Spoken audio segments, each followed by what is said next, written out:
ثم جعلناك على شريعة من الأمر فاتبعها ولا تتبع أهواء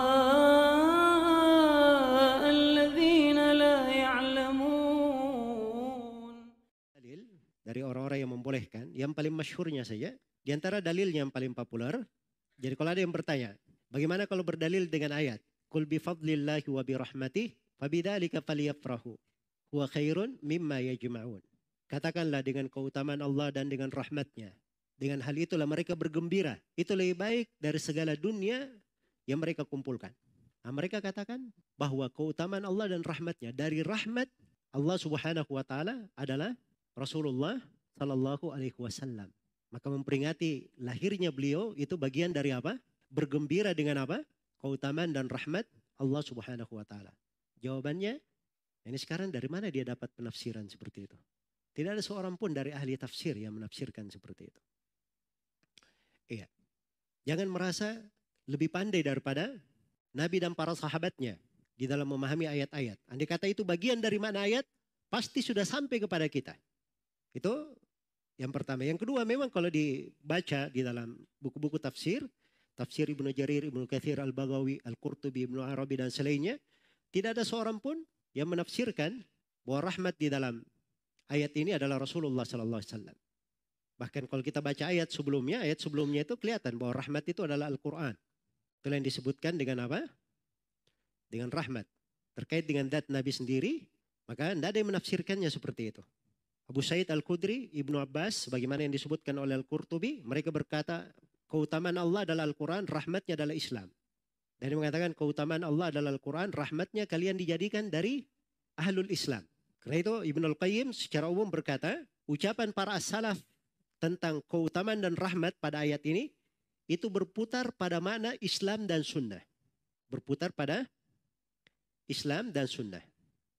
Itu jawaban yang kedua. Jawaban yang ketiga, rahmat Allah subhanahu wa ta'ala untuk manusia itu bukan dengan lahirnya Nabi, tapi dengan diutusnya beliau sebagai Rasul. Ayat yang disebut di dalam Al-Quran dan Sunnah Rasulullah sallallahu alaihi wasallam. Allah berfirman, wa ma arsalnaka illa rahmatan lil alamin. Tidaklah kami mengutus engkau Nabi Muhammad kecuali sebagai rahmat untuk semesta alam.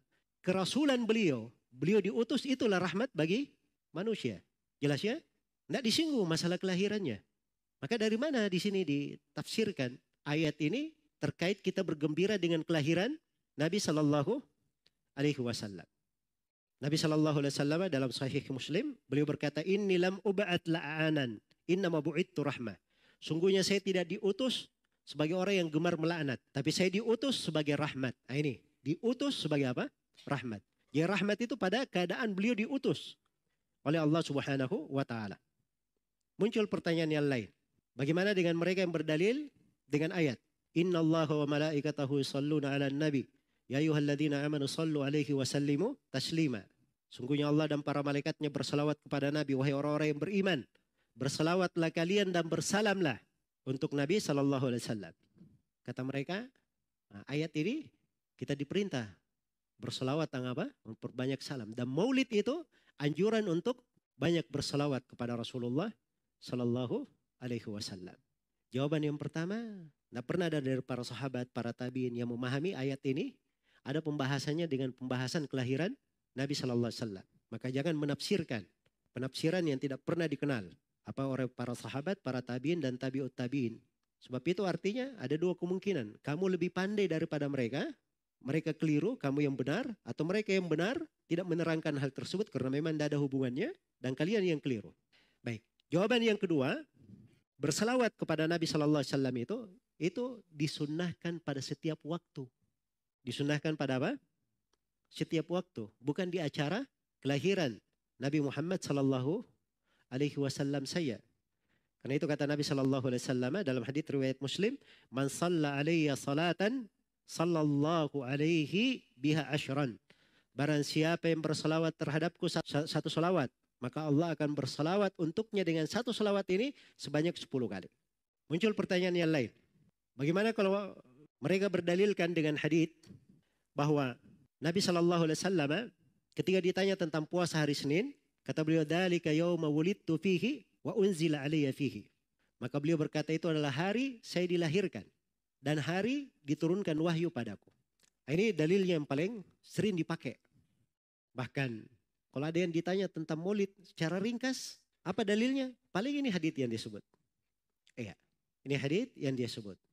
Baik, ini hadits kira-kira diketahui oleh para sahabat atau tidak? Ya, tidak mungkin tidak diketahui. Datangnya juga dari sahabat. Sahabat yang meriwayatkan dari Nabi Sallallahu Alaihi Wasallam. Jadi sampainya kepada orang belakangan itu semuanya melalui jalur para sahabat, para tabiin, para tabiut tabiin. Masa mereka semuanya sangat lalainya mengalfakan makna di dalam apa? Di dalam hadits ini. Jelas ya?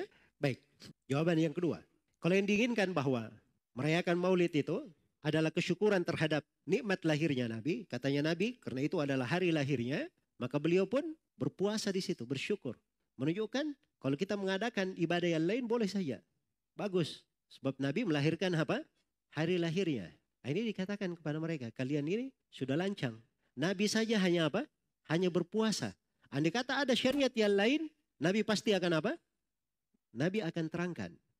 Maka jangan melampaui Rasulullah Sallallahu Alaihi Wasallam. Dan tidak ada dari para sahabat yang memahami hal yang seperti itu.